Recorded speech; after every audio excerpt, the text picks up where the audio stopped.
Commander, priority transmission inbound, triumvirate seal, it's not encrypted. Haven Rourke didn't hesitate. He turned from the dim-lit strategy board and stepped into the command dais. The chamber's perimeter consoles cast sharp blue tones across the black composite panels, reflecting in irregular shards across the delegation's shoulder badges. His gaze cut through the command table, already occupied by senior defense officials, 3 civilian analysts, and 2 stone-faced representatives from the Inner Systems Accord. Without being asked, Rourke raised his right hand toward the central display node. Deploy visual. Full spectrum lock. The chamber's lighting dropped by 30%, and a single projection cylinder pulsed to life. A long imperial glyph unraveled in real time, translating itself into Earth Standard Protocol as it spun, a declaration wrapped in ceremonial formatting. Then it froze. Static. A moment of delay, not from malfunction but from deliberation. A final confirmation from someone high enough to know what was coming. "Read it," Rourke ordered. Counselor Vorin leaned in, narrowing his eyes against the glare. From the Joint Triumvirate Council. Compliance Directive 79. Earth's sovereign defenses are declared non-aligned. As per Galactic Ordinance, your refusal to integrate under shared system control now warrants full procedural assimilation. The word hung. No one breathed. Rourke's jaw flexed once. "Finish it."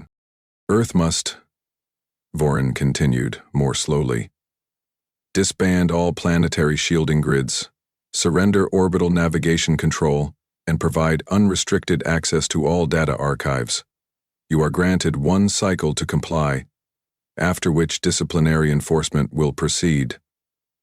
No appeal is permitted." A heavy silence fell, not poetic, not dramatic, just the physical pressure of consequences. Rourke's hands lowered to the console. He brought up the directive's back seal, his gloved fingers gliding along the hard glass surface until the encoded signature glowed red. It was genuine. He leaned forward, voice low but absolute. "They just declared ownership. They've done this to 9 systems in 30 years, muttered Admiral Sarn, fingers tapping beside his belt. "And every time they send negotiators first. Not a threat, not a missile, just a deadline. And they fold you without needing to aim a cannon," said Rourke, "because fear is cheaper than war." One of the civilian analysts, Tarn Wexley, cleared his throat, words catching behind clenched teeth. "We have no allies, Commander. If we resist, there is no rescue fleet. There is no trade corridor. They'll isolate us before the first kinetic exchange. Public comms already assume our capitulation. This isn't a bluff. It's their standard model." Rourke turned. "And when we give in, what do we become?" "AA won't extinguish us," Tarn said. "They'll just restructure." "Which is sterilization, with better lighting," snapped Rourke. "Stripped autonomy, reduce us to historical footnotes, feed us back propaganda as curriculum. We're not giving them our children's memories." He stepped forward, letting his boots echo against the steel flooring. "This room isn't here to discuss dignity. It's to decide whether Earth retains the ability to define itself." Vorin moved to speak, but the commander raised his hand. "Pull up the countdown." A second display emerged behind him. 36 planetary hours, galactic standard cycle reduction. The triumvirate didn't waste time once the paperwork hit a threshold. "DBS 1 cycle," Rourke said, glancing over his shoulder. "That means our position's been decided for weeks." Admiral Sarn lowered into a chair, the weight of decades dragging on his spine. "Protocol Archeron is incomplete. Protocol Tracer is dormant. Most Black Site assets have been cold since—" "I'm not asking if we're ready for war," said Rourke. "I'm asking if we're ready to stay human." That line brought a pause.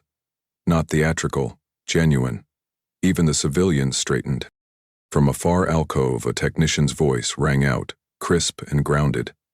"Commander, Council Channel requests a response transmission. They've opened diplomatic relay. Standard pre-subjugation format." Rourke moved without prompting. He walked to the response podium, placed his palm to the confirmation surface, and stared into the emitter aperture. "This message is directed to the Triumvirate Command and all constituent bodies. Earth acknowledges receipt of the compliance directive. No further clarification required. Our decision is final. He leaned in, his tone sharpened to blade edge. Humanity does not bow. He stepped back. The technician paled. Encrypt, transmit, burn the channel after delivery. Acknowledged. Rourke faced the room one last time as the chamber's lights re-engaged to full intensity. The glow exposed every crease in every uniform, every particle of dust that had settled since their last real war. The mood was not grim. It was real. Council is adjourned, he said. Begin Tier 4 lockdown on all orbital ports. Contact the Titan core. I want Tracer online in 12 hours. Vorin raised an eyebrow. We're actually running it? We built it for this. We built all of it for this. Outside the chamber, Earth rotated steadily beneath orbital night. Cities remained lit, unaware of the document that had just shifted their trajectory forever. Somewhere, a parent helped a child with homework. Somewhere else, someone was boarding a train. Routine continued, but not forever. Inside the bunker, countdown clocks began syncing across terminals. Protocols long dormant flickered back into relevance. Earth had been offered a leash. It had responded with a warning. The inner circle met in silence-proofed quarters, below the Zurich core, 8 levels beneath civilian strata. Rourke entered without formal announcement, pulling off his gloves as he crossed the threshold. The door sealed behind him with a solid thud, locking out surface chatter and digital trace. Every man inside the chamber stood. Sit, Rourke ordered, dropping a data cartridge onto the recessed table. They've opened the economic front. Admiral Sarn leaned forward. How direct? Rourke keyed in a projection, not a hologram, just a hardened glass grid etched with real-time figures. Trade pathways showed clustered failures, cargo deadlocks, shipping quarantines, and transit authorizations revoked mid-flight. The data glowed a dull amber against the black background, flickering like a dying heartbeat. Orbital ports and helium-tier sectors are no longer honoring Terran credentials, Rourke said. Banking exchanges flagged us, under fraud protocols. Automated denial triggers are spreading through triumvirate-linked nodes. Falcon intelligence chief rubbed his temples. This isn't embargo, it's automated erasure. They're rewriting our presence, said Rourke. As if we never traded with them. Grave, director of operations, pulled up an overlay. We've confirmed secondary asset seizures. 2 Earth-linked mining conglomerates have been liquidated under counter-compliance rulings. They're confiscating our holdings and selling them back to puppet states. Rourke tapped a silent command into his wrist console. That's the external edge. Internally, the noise has started. Public forums are seeded with false declarations of surrender. Civilian channels are flashing announcements we never released. Sarn's voice dropped. Cybernetic mimicry. Rourke nodded. Clone signatures of Earth Command issued across unsecured nodes. All carry embedded timestamps to confuse tracebacks. What do they want us to do? Vulcan snapped. Run in circles, chase phantoms while they gut us in broad daylight? No, Rourke replied, standing. They want us to panic. Collapse inwards. Beg for structured surrender. He walked toward the magnetic wall screen, where an encrypted directory pulsed under manual lock. With 3 gestures, Rourke disabled the limiter and revealed a single, classified word. Tracer. Falcon stood up from his seat, slow. You're activating it. Rourke's hand hovered. Tracer was never a wartime tool. It's a response matrix, a cognitive disruptor disguised as a logistics relay. We built it for exactly this. Craven folded his arms. Deploying it now means we cross a line. We already did, Rourke said. The second they deleted our identity from a starport manifest, the rules changed. He entered the authorization code. Across Earth's core servers, most of them buried under civilian utilities or embedded in private research shells. Tracer awakened. It moved not with brute force, but like water into cracks. Every courier system tied to triumvirate commerce, warehousing grids, calibration drones, shipping manifests. shifted under ghost data injected directly into their scheduling queues. Entire stations began misrouting cargo. Artificial intelligence supervisors, accustomed to predictable logic, started rejecting authentic identification because Tracer made them distrust their own input. In a lunar relay bunker, a technician watched a port's shipping log register a freighter that had never launched. On Corin 6, maintenance drones halted mid-repair and recalculated atmospheric pressure using figures 4 days out of date. Nothing exploded. Nothing malfunctioned outright. It was worse. Nothing made sense anymore. Inside the Zurich core, Craven stepped back from the display, sweat now visible along his collar. How deep does it go? We don't know, Rourke answered. Tracer was built to embed itself in patterns, not networks. It doesn't hack systems. It corrupts belief in system truth. Sarn exhaled hard through his nose. You're turning their own order into chaos. Not enough to collapse it, Rourke said. Just enough to make them doubt every action that follows. 3 hours later, Earth's subspace analysts reported mass withdrawals from key triumvirate banking hubs, not from fear, but from uncertainty. They didn't know what to trust anymore. By midnight, 8 Terran-affiliated companies collapsed under unexplained contract voids, but 2 alien firms loyal to Varnak investors experienced similar breakdowns. Their headquarters in orbit over Dravia Station flickered with electrical anomalies. Repair teams arrived to find server banks wiped clean by data self-replication loops. Impossible to trace and logically inconsistent with known attack profiles. Internal sabotage was blamed. Earth was never mentioned. Across the solar rim, in a relatively quiet outpost named Corin 6, a power surge killed communication for 16 minutes. When it returned, the colony was missing. Orbiting satellites displayed no life signs. No bodies, no destruction, just structures intact, lights on, systems still running. Vulcan's voice cracked through the internal line. Do we touch it? Not yet, Rourke responded. That wasn't ours, not Tracer. Something else triggered. You think it was staged? And I think someone made it look like we did it. Craven entered with a fresh report. Soval Dominion Foreign Minister claims Terran mercenaries were captured near the colony's uplink tower. No names, no visual ID, just enough for a headline. They're manufacturing a cause, Rourke muttered. They're baiting the narrative before the invasion. They want to brand us as aggressors. Public or private? Response. Rourke turned to Valken. Neither. Double encryption on all outgoing lines, no commentary. We let them talk to themselves. Sarn raised his brow. So we're not reacting? Rourke shook his head. We're not reacting, we're recalibrating. That evening, under the surface of Titan, a covert relay chamber lit up with 4 silent operators renegotiating cargo credentials across 58 terminals.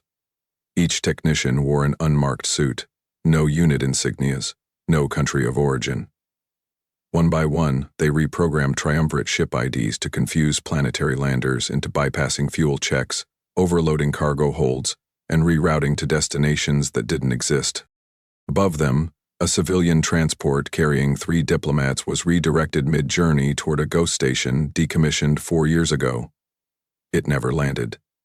It never responded. No rescue was launched. Tracer didn't target ships. It targeted trust.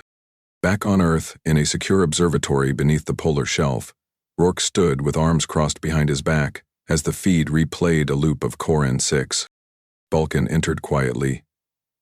There's already an emergency summit scheduled on Varnak Prime. They'll argue over jurisdiction, Rourke said. Then they'll debate timelines. Then they'll question whether we've gone rogue. That'll buy us 6 days. What if they skip debate and just strike? Rourke didn't answer immediately. He stared at the blinking feed, watching empty buildings beneath artificial sun lamps. A whole colony there, but not a soul inside. Finally, he spoke, not turning. Then they'll cross a line I've already erased. Rourke's voice cut through the cold-lit operations room. Initiate choke line phase? Start at grid 71 kilo. Sequential escalation. The technician didn't hesitate. His fingers moved fast, triggering the satellite-latched sequence from a control station buried deep beneath Greenland's frozen tectonic bed. Over a dozen quantum choke relays, disguised as dormant cargo beacons, came online across trade corridors monitored by Triumvirate Authority. No system pinged them as active threats. They didn't emit warnings, energy bursts, or any traffic requests. They simply listened. Intercepting, jamming, rerouting with microscopic delay loops that turned real-time transit into fragmented hesitation. 3 corridors blinked amber on the physical board above the chamber. Sectors 4D through 6C showed minor backlogs. Nothing dramatic. Nothing a regional logistics team would even flag for command escalation. That was the point.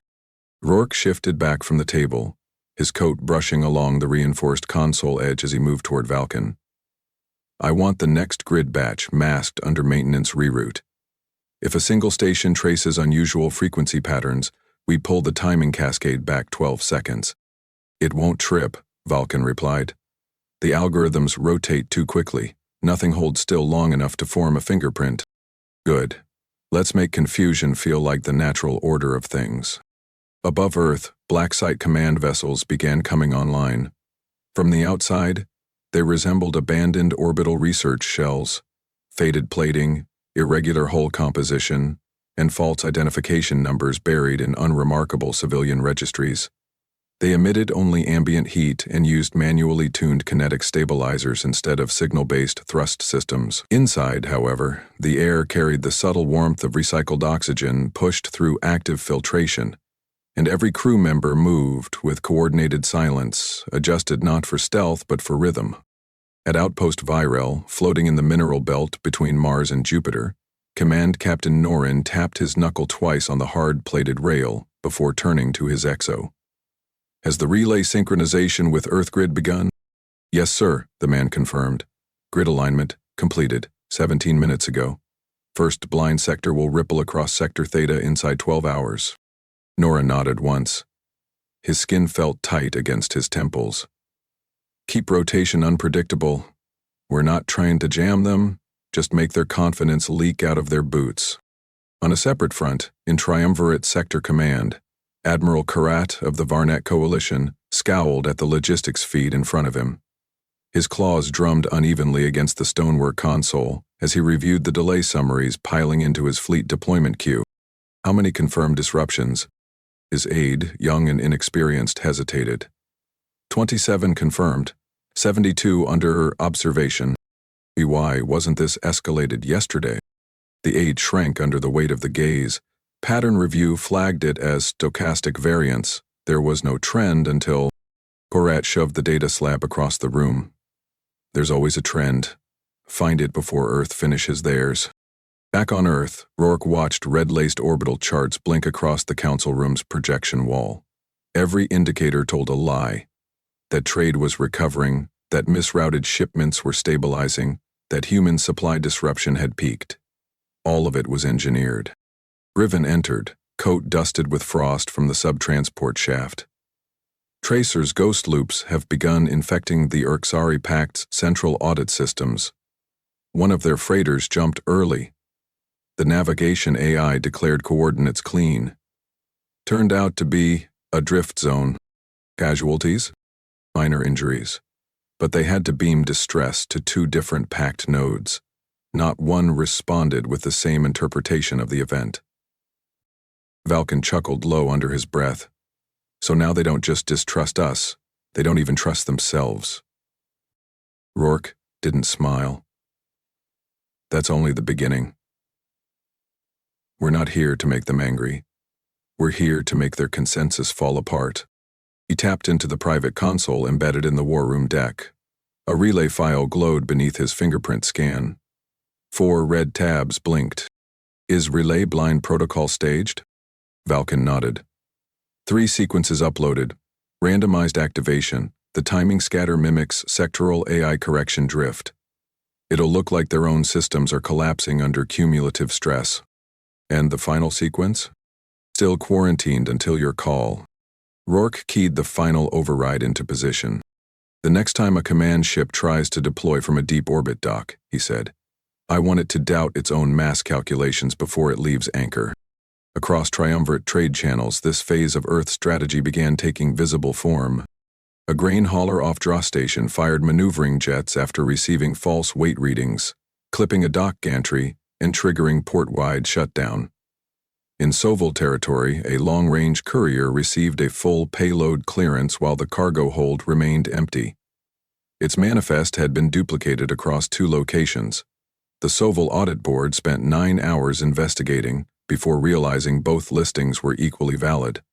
Mathematically, neither contained truth or error, just contradiction.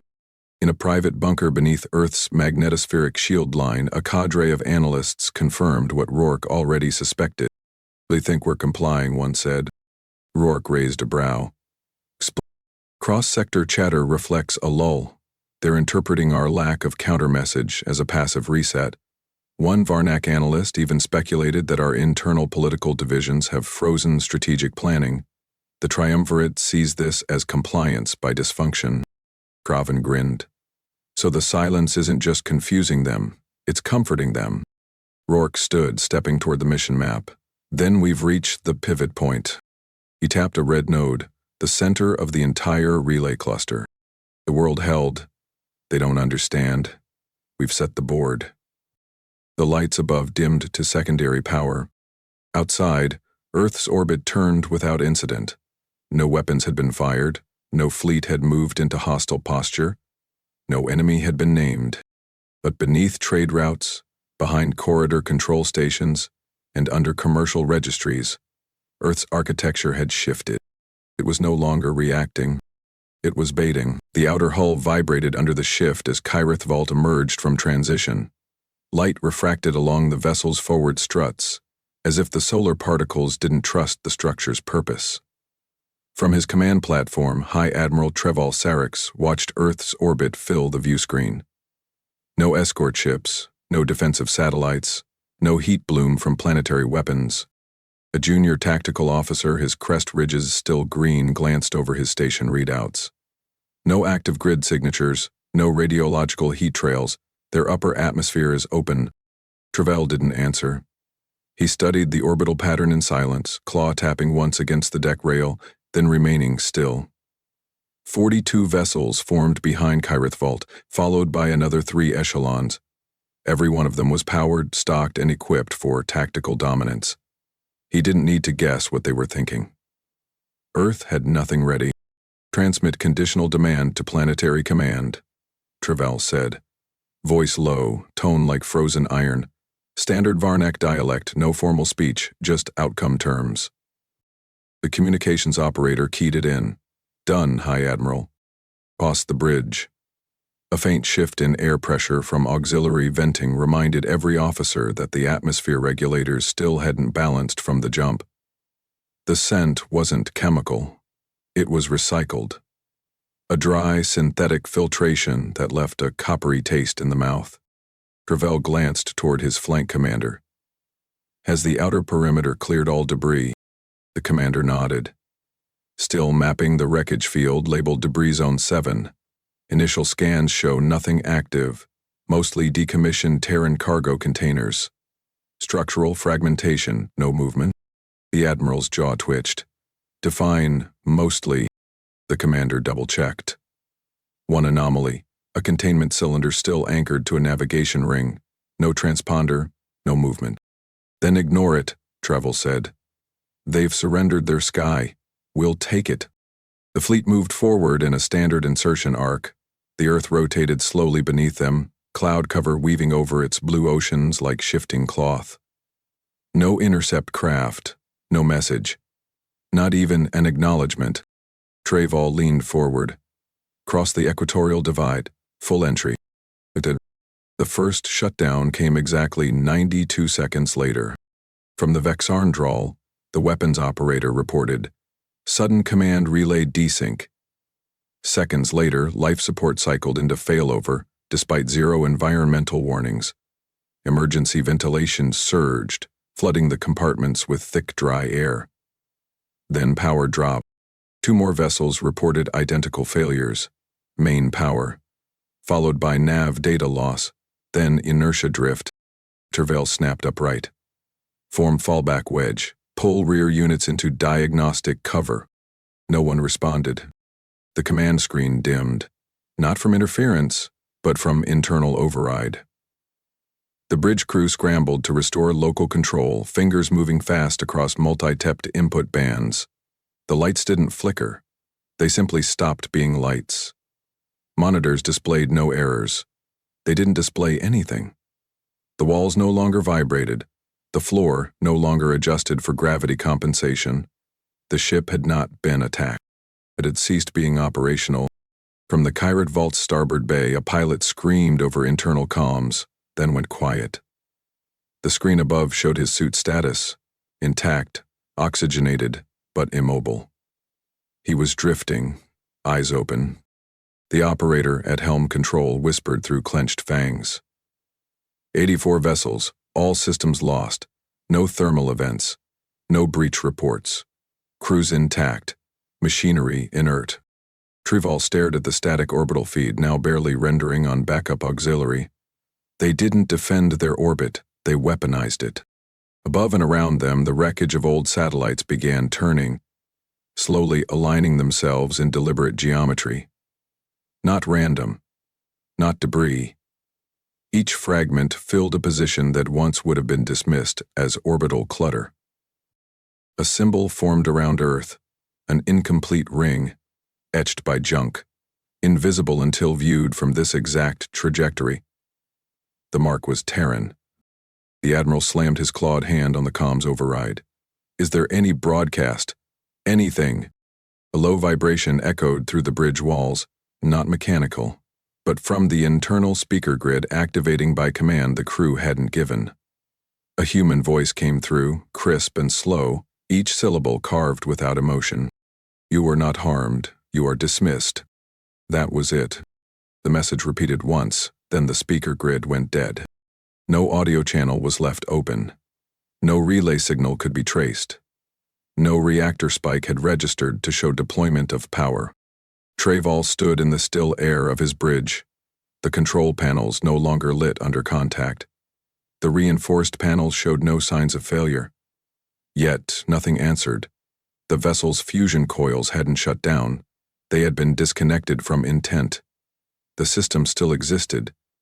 It just didn't care what the crew wanted anymore. He took one step toward the viewport. Earth continued to rotate, peaceful, unblinking. Across the fleet, similar scenes unfolded. Crews sealed inside intact ships, fully conscious, drifting without heat or heading, unable to act. Emergency protocols triggered no response. Escape pods failed to detach. Environmental suits came online only to shut down the moment a pilot tried to activate thrusters. Tervel turned toward the still screen one last time, barely audible. Ellie didn't destroy us. They erased our ability to matter. Executor Resner stepped through the intake chamber at Veil Chamber Theta with no escort, no announcement, and no rank marker visible on his uniform. The guards didn't salute. There were no protocols for someone like him. They only opened the sealed blast door and turned away before he passed the threshold. Those who remained looked at their feet. Inside the data hall, he moved without sound, his boots insulated by a memory foam trench carved into the walk path. Dozens of angled walls held thousands of micro-cores flickering under trace-fed heat shields. The entire room pulsed in sequence with the cognitive wave pattern of the Soville Dominion's diplomatic archives. Resner's battlefield. He didn't deal in weapons or fleets. His targets were misalignments. His victories came through confusion. He was engineered, not appointed. A Dominion strategist, seated in a containment booth of noise-bleaking resin, stood as Resner entered. We've seeded Terran network nodes with mirror transmissions. Mid-tier forums, civilian feeds, low-section academic lines, the officer reported. Everything with high visual redundancy, low verifiability, just as you requested. Resner's voice came out even, untouched by accent. Inject trace ideological drift into the council exchanges, nothing radical, just a tilt. Words like hesitation, internal divide, command isolation. Let them wonder who disagrees. The strategist nodded. We've built the profile for one dissenter, mid-level orbital command director named Elric Yade. Small footprint, high clearance. We've already placed his name on 2 flagged requests that were never sent. Have his false submissions leaked to internal review logs only, Reznor said. Do not make them public. We don't want scandal. We want hesitation. As he left the booth, he pressed his gloved finger against a scanner embedded in the corridor wall. The retinal panels shimmered as the feed activated behind the main chamber. Reznor entered alone. At the center of the sealed vault, a neural mesh console rested inside an isolated dome. The console itself didn't glow. It twitched, dozens of fiber thread spikes shifting according to active signal intercepts. A single spinal socket rested at the base. He knelt and slotted the needle jack into the socket beneath his skull. Immediately, his body lacked. His vision sharpened, not through eyes, but through signal overlays. Terran systems unfolded across his consciousness. His thoughts parsed their internal channels. Diplomatic threads, civilian overlays, supply indicators, reaction timelines. He wasn't seeing them. He was mimicking their decision pulse. Their digital posture became a rhythm. He injected the first breach vector, subtle, embedded in a trade reform petition circulated within a human research station. Then another. An intercepted conference invite with an altered timestamp, not visible to anyone reading casually, but enough to plant cognitive friction, delays, doubts, layers of artificial conflict. And something twitched. Not the system, his spine. The console hissed, sharp as steam escaping from a cracked pressure line. His hands retracted involuntarily. A tremor ran through his jaw. Across the mesh, the Terran comm sequence warped, not from a defensive pushback, but from observation. His vector hadn't been repelled, it had been seen and copied. Reznor tried to disconnect. The jack didn't release. His breath hitched as his vision flickered. Across the mesh, Terran lines bent inward, not away. They rerouted, and then collapsed into a single phrase repeated across all frequencies, unspoken, but embedded in every code strand. Identified. His heartbeat spiked, cold sweat beaded along his spine, a stinging in his throat signaled cognitive echo breach, only possible if someone had reversed the feed direction. He had entered them, now they were following the corridor back. His socket ejected violently, blood streaked his neck. Reznor slammed his back against the vault wall, his hands gripping the cold resin as if contact alone could stop the spinning sensation now tearing through the base of his skull. Outside, the strategist watched as 5 Dominion war analysts rushed into the room. Signal rupture, one of them said. Executor is injured. Console integrity breached. By what? The strategist barked. The analyst didn't answer. He just pointed at the internal display, now looping a still frame from Terran diplomatic servers. It showed Reznor's neural signature in fractal code. Name, function, deployment data, all drawn from the neural mesh itself. Below it, coordinates of a Sovel black site. Unmistakably real. A second later, the feed broadened. Every rival power across the quadrant received the same transmission. Earth hadn't just blocked an incursion. They had peeled the attacker apart and handed his skeleton to the galaxy. Inside a Dominion War Council chamber half a system away, 4 admirals watched the looped footage in silence. Their internal encryption wasn't compromised, but Earth had never touched their encryption. They had touched perception. The Sovel Dominion secret weapon was no longer secret, and now it was a liability.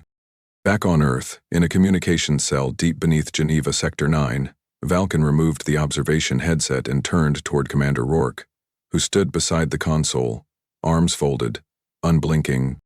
Tried to enter our spine, Valek said. And we let him, Rourke answered. Craven, reading from the incident log, added, Observer protocol didn't just block him, it mirrored him, trapped his outbound trace and cataloged everything. We own his deployment history now. Rourke stepped forward. Upload the record to the outer relay. Let the triumvirate know we've started archiving their weapons. Valken hesitated. You want them to see this? We just lost a war they never declared. Now we show them who writes the narrative. The summit chamber on Vekranhold was engineered for control. Tiered stone seats curved around a central hollow ring, fitted with embedded screens and active biosensors to track speaker cadence, hormone shifts, and cross-species vocal intent. The floor was slate gray and thermobalanced to neutralize atmospheric biases among the delegates. Yet, despite all design, the room felt brittle. Admiral Sarek sat motionless. The effects of the orbital shutdown hadn't left his posture, though no one dared address it. One entire Varnak fleet, dead without death. Machines intact, crews alive but stripped of function. They now drifted in Earth's orbit under observational hold, unable to reinitiate systems or contact home. Their signals routed endlessly through diagnostic loops that only Earth could read, and Earth had not responded. Across from him, the Sovil Dominion's voice representative adjusted the straps around his neck. Executor Resner's exposure has destabilized 4 covert divisions, he said flatly. Our partners suspect breach. They won't commit to escalation unless we assure containment. And how would you define containment? Sarex asked, his tone dry. When your champion's entire genetic telemetry was used as a public timestamp. The Urgzari Chancellor leaned forward. His mandibles clacked once before he spoke. This summit cannot proceed under fragmentation. We require unity. Earth has demonstrated mastery of passive warfare. It has compromised our data streams, corrupted our command logic, and shamed our covert protocol, all without launching a single offensive vessel. No, Sarex cut in. They've done more. They've redefined offense itself. The chamber murmured. Debate murmurs, panic shaped to appear rational. Only one voice remained untouched by the noise. A silent delegate pod, marked for Terran presence. Its display had been blank since the first cycle's opening. An aide entered from the rear, quietly approaching the Dominion envoy and whispering close to his neckplate.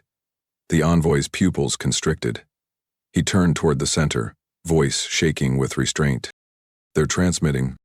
The screens lit instantly, not with protocol banners or signal waveforms, but with a single speaker. A Terran man stood against a black background, face bare, uniform free of decoration. The lighting was flat, no insignia, no staging. His voice began without introduction. Members of the Triumvirate, your instructions have been received. Your directives have been weighed, your methods have been witnessed. Rourke's expression didn't move. His breath remained even, not a twitch in his jawline. You have encircled us with strategy. You've used treaties as chains, trade as bludgeon, and data as weapon. You've committed to every tool but honesty. He took one step forward, not toward the camera, just closer to focus. The motion created discomfort. Delegates leaned back without realizing it. You will not instruct Earth again. Sovereignty is not negotiable. You will not receive another warning. No fade out. No musical cue. The signal shut in a single flash. Every Terran uplink terminated simultaneously across the quadrant. The chamber's screens went black. Sarek's talons closed against his seat's edge. Was that live? Yes, said the aide. Trace the source. There was no path. The stream originated inside every triumvirate relay at once. The Urgzari Chancellor's breathing apparatus clicked.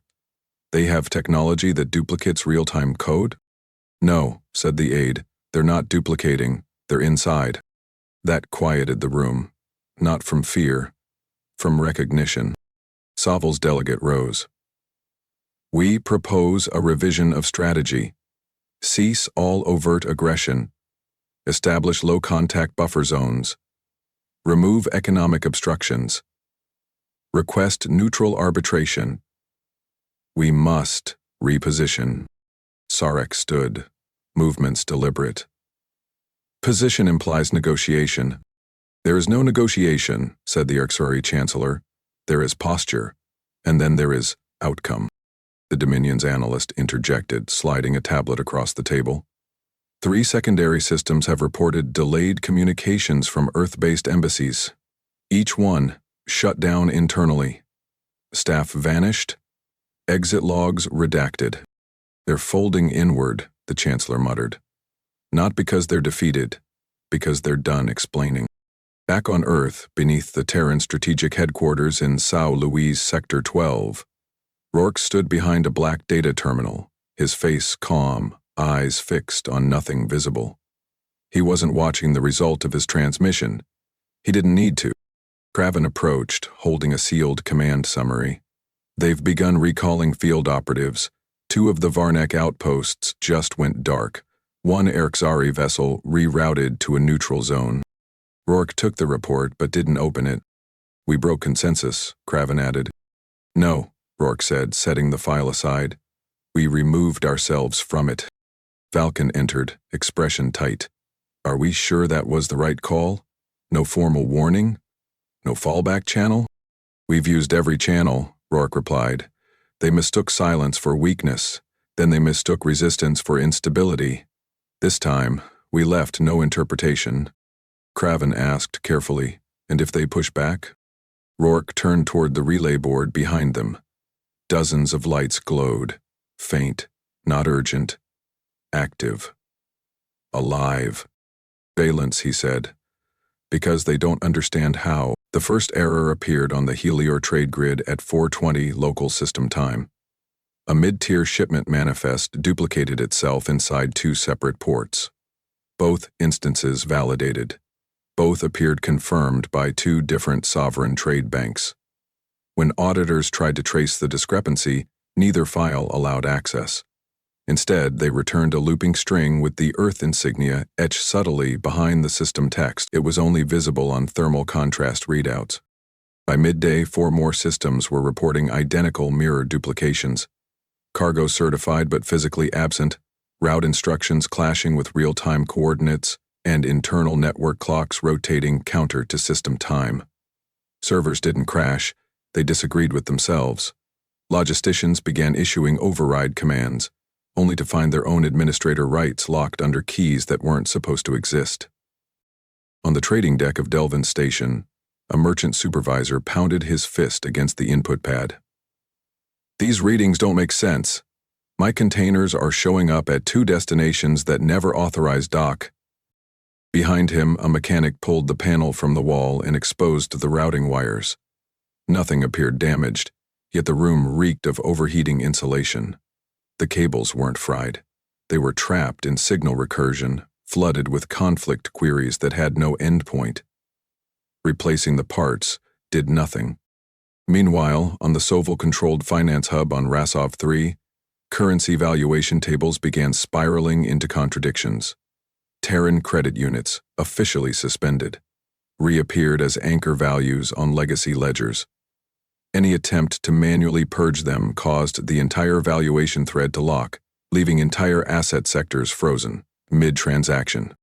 The local economic controller tried to reroute the exchange system through a backup shell. It loaded the backup, applied rollback settings, then displayed a singular data string on every server across the building. Function established. Redundant failure accepted. That line was repeated once. Then the screen dimmed to input silence. Staff stood without moving. The central executive adjusted his collar and whispered, "We just ran a correction protocol, and it confirmed the error as a system norm." 3 jumps away in the Varnak sector, the orbital port of Zeltran Delta collapsed under compounded logistics strain. Navigation markers failed to hold alignment. Entire trade lanes reported rerouting into empty zones, forcing vessels to wait for hours while dock approvals cycled through authorization stacks that no longer existed. 5 captains issued emergency code exchanges. All were acknowledged by systems that then erased the message logs within minutes of receipt. On board the Zarax Forward, a freighter captain gritted his teeth as a new message blinked on his terminal. It didn't demand surrender, it didn't even mention Earth, it simply offered a list of calculated fail-safe locations. All rerouting vessels away from triumvirate-controlled airspace. He stood, eyes locked on the line of data. "Where's this coming from?" he asked his systems officer. "There's no signature." "You mean it's masked?" I mean, the officer said slowly, it's embedded inside our own system help menu. Not a virus, not a takeover, a design feature. Elsewhere, planetary governors were receiving calls from their outer cities. Complaints about transit outages, resource shortages, suspended communications. The explanations made little sense. Local administration blamed budget cuts. The public blamed the triumvirate. The triumvirate blamed Earth. In reality, Earth hadn't touched their infrastructure in days. They didn't have to. Observer Protocol had implanted self-replicating redundancy traps months earlier, deployed beneath flagged server patches that the Dominion had classified as stable. Each one had a secondary command layer that only activated after 4 cycles of intervention. It was triggered not by interference, but by correction attempts. Every time the triumvirate tried to fix something, the situation got worse. Rourke stood in Geneva's subterranean control gallery, hands clasped behind his back as he watched the incident reports cascade across the glass boards. Dozens of systems were grinding down, not from external pressure, but from internal contradiction. They're not adapting, Craven said quietly. They're doubling down on central control. Every fix just deepens the break. Because they're structured for obedience, Falcon added. We're structured for opposition. They never trained for ghosts. Rourke didn't look at either of them. His eyes remained fixed on one node, Sector Karis, a minor logistics hub that had just voted to close its trade lanes with the Sovol Capital Network. Not in protest, in self-preservation.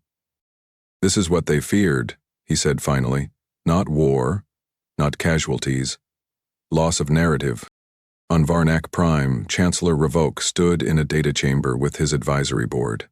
A dozen screens showed disconnected maps, each one once tethered to triumvirate command systems. Now most showed system blur, flickering data points, and loading indicators that never resolved. The technician approached, eyes wide. Chancellor.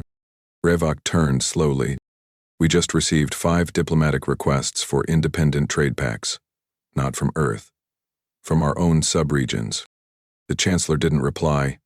His claws dug into the frame of his seat, leaving grooves behind. The Urksari command fleet at the border of Terran-declared dead space began disbanding itself, not under orders, under uncertainty. No ship wanted to lead, no commander wanted to be the first to test Earth reaction again. The formation simply uncoiled over hours, one captain citing a supply glitch, another blaming delayed orders. In the end, no fleet remained, just drifting vessels, each waiting for someone else to act. By the time Dominion Central attempted to reassert cohesion through emergency deployment orders, they discovered that their top-level routing access no longer registered with half their own network. A system-wide bulletin triggered only one response. A single phrase etched inside a failed delivery confirmation. This path has been closed. The room was smaller than the others. No amphitheaters. No suspended observatories or diplomatic staging arrays. It was built for clarity, unadorned walls, a single round table, and recessed lighting meant to cut glare rather than impress. 12 delegates filled the seats, each wearing the markings of collapsed order. Sovol Dominion, fractured into 5 jurisdictions. Varnak Coalition, now split by internal embargo. The Urksari Pact had not sent anyone. Only a courier note remained in their place. No terms necessary, directive withdrawn. The chairman from Sector Grawl pressed a finger to the console. Compliance Directive 79. Motion to rescind, effective immediately. The room acknowledged. Not by voice, but by gesture. No one argued. No one offered revision. The clerk adjusted the security log and finalized the closure stamp. The directive, once intended to force Earth's capitulation, was no longer law. It was now precedent for failure. Above them, on navigation systems still in partial recovery, one red sector remained untagged. Earth.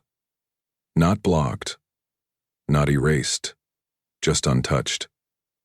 Every attempt to engage had been met not with conflict, but with absence that inflicted deeper damage than war ever had. In military academies, Terran protocols were now taught not as enemies, but as conditions. Entire sections of curriculum were rewritten to include contingency structures for Terran-based system integrity anomalies. Students were warned never to operate within 3 signal points of old Earth-aligned drift zones. Even Command AI refused to plot those courses. No maps labeled Terran territory. It simply wasn't drawn. But the story was told everywhere. In Rasov Central, children recited the phrase during early speech training. In Helior's outer rim, shuttle captains engraved it on access doors. On Varnak remnant stations, it played once, at shift change over comm loops. We do not seek war. We enforce consequence. At Relay Post 73B orbiting a star no longer linked to any major route, a single Terran broadcast unit continued its cycle. No staff, no upgrades. Just a flat-toned repeater, solar-powered, linked to a deep storage bank. Every 100 hours it played the same transmission to empty space. No deviation, no reply expected. Gravin stood outside the post's relay bay once, long after its final inspection. He looked over the single light above the broadcast dish, blinking steady, neither fast nor urgent. Beside him, Valken adjusted his collar against the wind slicing through the high-altitude corridor. "They'll never come near it again," Valken said. "We could leave the entire system open. They won't test us." "They've turned the memory into a boundary," Craven replied. "Our presence isn't needed anymore." In a subterranean council hall on Earth, Rourke reviewed the last of the reports. Most terminals had been shut down. The relay boards had gone dark, not from failure, but from disuse. There was nothing left to monitor. The war hadn't ended. It had simply receded, leaving behind structures too afraid to rebuild. "They've gone quiet," Valken said. "Because they've learned something permanent," Rourke answered. "They didn't fear Earth. They feared realizing they couldn't shape us." Craven approached the side display, bringing up a recent political review document from the Soval breakaway block. "They've labeled us as a variable." "A variable?" Rourke asked. "A concept, not a power, not a threat. Something they write into plans, not reach out to." Rourke turned back toward the ceiling, where atmospheric light drifted in through narrow panels cut at angles to avoid glare. He didn't look proud. He looked resolved. "Let them keep that label," he said. "If they fear concepts, they'll think twice before they try writing our future for us again." Valken folded the report, slid it into the desk's lockbox, and closed it. "That's the final action?" "That's the last one," Craven confirmed. "All systems transferred to dormant autonomy. Command chain held for internal continuity only." They left the room one by one, each stepping through the pressure door without ceremony. Later that month, in a summit held far from any Terran reach, a young political analyst stood at a podium, delivering a public brief on the historical fallout of the Compliance Directive. The audience remained quiet until the final page. She read aloud the last archived line from Earth's Global Communications Register. It wasn't a demand. It wasn't a closure statement. It was a choice, uttered not with malice or pride, just finality. "To the Galactic Empires, humanity will never bow. Prepare for the consequences." The room didn't applaud. They just listened and remembered. What if humanity never needed fleets to win, just the will to say no? If this story left a mark, tell us which scene shook you the most. Was it the orbit gone cold, or the message that ended an empire? Drop your favorite moment in the comments. Subscribe for more cold-blooded, consequence-driven HFY tales, and tell us which species should cross the line next. We're listening.